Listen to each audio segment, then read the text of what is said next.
আপনারা জানেন যে গত কয়েকদিন ধরে বা গত 7 থেকে 8 মাস ধরে শুধুমাত্র বাংলাদেশে নারী নির্যাতন অথবা নারীর প্রতি সহিংসতা অথবা ধর্ষণের ঘটনা গত 7-8 মাস ধরে বেড়েছে।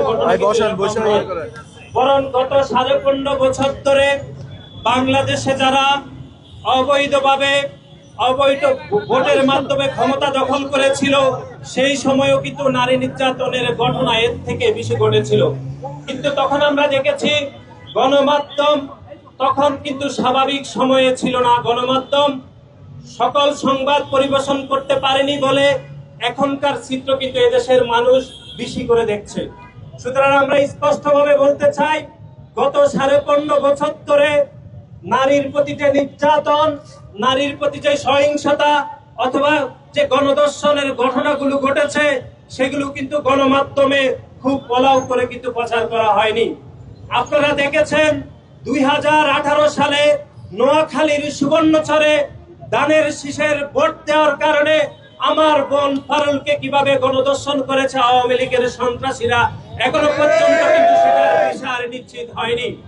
আমরা ভুলে যাইনি সিলেটের এমসি কলেজে স্বামীকে বেঁধে রেখে ছাত্রলীগের সন্ত্রাসীরা কিভাবে আমার বোনকে গণধর্ষণ করেছে, সেটা কিন্তু এখনো পর্যন্ত বিচার নিশ্চিত করা যায়নি। আমরা যে দেখেছি জাহাঙ্গীরনগর বিশ্ববিদ্যালয়ে বন্ধুকে বেঁধে রেখে কিভাবে ছাত্রলীগের সন্ত্রাসীরা তার বান্ধবীকে উপযুক্ত পরিদর্শন করেছে, সেটিরও বিচার কিন্তু এখনো পর্যন্ত বাংলার জমিনে হয়নি। সুতরাং গত 15.5 বছর ধরে যে ধর্ষণ অথবা নারীর প্রতি যে সহিংসতা অথবা আইন শৃঙ্খলার যে অবনতি হয়েছে সেগুলো কিন্তু এই দেশের মানুষ কিন্তু খুব ভালোভাবে জানতে পারেনি। 5 আগস্ট ছাত্র জনতার গণ অভ্যুত্থান পরবর্তী সময়ে গণমাধ্যম স্বাধীনভাবে কাজ করছে। এখনো পর্যন্ত যে সকল ঘটনা ঘটছে সেগুলো আমরা জানতে পারছি বলে এখন আমাদের কাছে মনে হচ্ছে যে এখন ঘটনা কিন্তু বেশি ঘটছে, সেরকম কিন্তু ঘটনা নয়। সুতরাং এই অন্তর্বর্তীকালীন সরকার আমাদের মনে হচ্ছে পৃথিবীর সবথেকে দুর্বল সরকার। এই অন্তর্বর্তীকালীন সরকারকে এদেশের সকল মানুষ সমর্থন দেওয়ার পরেও তারা আইন শৃঙ্খলার যে পরিস্থিতি সেটি কিন্তু উন্নত করতে পারেনি।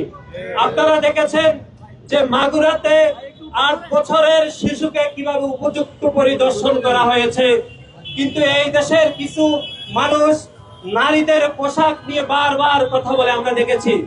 নারীদের পোশাকে যদি সমস্যা হতো তাহলে কিভাবে আমার 8 বছরের বোন গণধর্ষণের শিকার হয়, সেটি বাংলাদেশ জাতীয়তাবাদী ছাত্র দল প্রশ্ন রাখতে চাই। এই অন্তর্বর্তীকালীন সরকারের যে স্টেক হোল্ডার এবং যে 2-1 গুপ্ত সংগঠনের নেতারা যারা এখনো নারী নিপীড়নের পক্ষে তদবির করছে, তাদের বিষয়ে কিন্তু অন্তর্বর্তীকালীন সরকারের অত্যন্ত সতর্ক ব্যবস্থা গ্রহণ করা উচিত বলে আমরা মনে করছি। পরিশেষে